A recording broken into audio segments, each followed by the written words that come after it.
Leadership کا ہونا، دفاعی طاقتوں کا ہونا، ٹیکنالوجی کا ہونا اور اپنے اندر ہمت اور شجاعت کے جذبے ہونا، یہ چار چیزیں مسلمان پیدا کرے گا تو ہی دھرتی پر جی سکتا ہے۔ جسے مرنے کا ڈر ہو وہ جی نہیں سکتا، وہ جی کے وہ مر کے جیتا رہے گا، اور جو مرنے کے جذبے سے جیے گا وہ مر کے بھی جیے گا۔ مسلمان خلافت عثمانیہ کے زوال کے بعد سے جس تنزلی کا شکار ہوئی ہے اسے سمجھ میں نہیں آ رہا ہے چوراہے پہ کھڑے ہو کر کدھر جائیں، کس کو لیڈر بنائیں، یہ سمجھ میں نہیں آ رہا ہے۔ اور ایک حماقت یہ بھی چل پڑی ہے کہ مسلمان متحد نہیں ہوتے، لیکن اتحاد کس جہت سے کرنا چاہتے ہو؟ یہ بہت بنیادی غلطی ہے کہ متحد ہونے کی جب بھی بات کرتے ہیں تو فوراً دماغ میں آتا ہے مسلکی اتحاد، کہ حنفی، شافعی، مالکی، حنبلی سب چھوڑ دو، اہل حدیث بن جاؤ، بریلوی بن جاؤ، فلاں بن جاؤ۔ یہ پاگل پنے کی باتیں ہیں۔ ایسا اتحاد تو اللہ کے نبی علیہ السلام کے زمانے سے لے کر نہ اب تک ہوا نہ قیامت تک ہوگا۔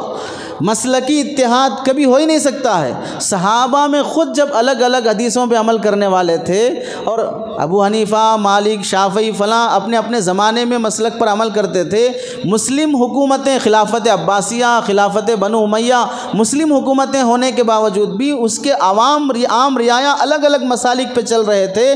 مسلکی اتحاد کہ سب ختم کرو ایک بن جاؤ، سب ختم کرو ایک مسلک میں آ جاؤ، ایسا بولنے والا پاگل نمبر 1 ہے۔ یہ اتحاد کبھی ہو ہی نہیں سکتا ہے۔ ایسی بات کرنے والا بلکہ وہ انتشار کو ہوا دینا چاہتا ہے، وہ جوڑنا ہی نہیں چاہتا ہے۔ مسلمانوں کی طاقت اس وقت تھی جب وہ سیاسی طور پہ متحد تھے۔ مسلکی اتحاد تو تھا ہی نہیں کبھی مسلمانوں میں۔ سیاسی اتحاد، پالیٹکس کے حساب سے مسلمان ایک ہیں، مسلک اپنا اپنا رہے گا، لیکن مسلم بحیثیت مسلم سب ایک مذہب پہ عمل کریں گے۔ اب بتاؤ، خلافت عثمانیہ متحد تھی، اس کے تحت میں 56 سے زائد ملک تھے، کیا سارے ممالک کے ماننے والے مسلمانوں کا ایک مسلک تھا؟ سب حنبلی تھے، سب مالکی تھے، الگ الگ ممالک کے لوگ ہیں، سب ایک ملک سیاسی لحاظ سے جمع ہوئے ہیں، مسلک الگ ہے لیکن سیاست سب کی ایک ہے، تب مسلمان پاور میں تھے۔ یہ غلطی ختم نہیں ہو رہی کہ متحد ہونے کا مطلب سیاسی اتحاد تو ہی نہیں سکتا ہے، لیکن کیا کہیں کہ ہمارے ہی مسلمانوں میں بعض ایسے گھاس کھانے والے ہیں، جب بھی اتحاد کی بات ہوتی ہے تو صرف مسلک ہی کو چھیڑتے ہیں۔ ایسے حالات میں بھی جب چاروں طرف پورے عالم میں بربادی ہے اور ملک میں بھی بربادی ہے، پھر بھی رفع دین کرنے کی بات، آمین بالجہر کی بات، پھر وہی طلاق کی بات، پھر پیر پھیلانے کی بات، ٹوپی کے بغیر کی بات، پھر فاتحہ درود کی بات، وہی باتیں چلتی رہیں گی کہ بھئی اس وقت تو تم جان بچانے کی فکر کرو، اگر سر رہے گا تو سجدہ کرو گے، ہاتھ رہے گے تو پھر رفع دین کرو گے، یہی ختم ہو جائے گا تو پھر کیا کر لو گے؟ ایسے موقع پر اس طرح کی باتیں کرنا سمجھ میں نہیں آتا ہے۔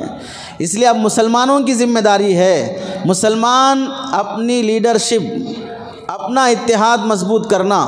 اس موقع سے کسی اور بارے میں کہا جائے گا کہ لیڈرشپ اور اتحاد کیسے پیدا ہوتا ہے، اسلامی تعلیمات اس سلسلے میں کیا ہیں، لیکن خلاصے کے طور پہ مسلمانوں میں دفاعی طاقت ہونا، ہر آدمی اپنی جان بچانے کے لیے اپنے پاس طاقت جمع کرنا، لیڈرشپ کا ہونا، دفاعی طاقتوں کا ہونا، ٹیکنالوجی کا ہونا اور اپنے اندر ہمت اور شجاعت کے جذبے ہونا، یہ چار چیزیں مسلمان پیدا کرے گا تو ہی دھرتی پر جی سکتا ہے۔ جسے مرنے کا ڈر ہو وہ جی نہیں سکتا، وہ جی کے وہ مر کے جیتا رہے گا، اور جو مرنے کے جذبے سے جیے گا وہ مر کے بھی جیے گا۔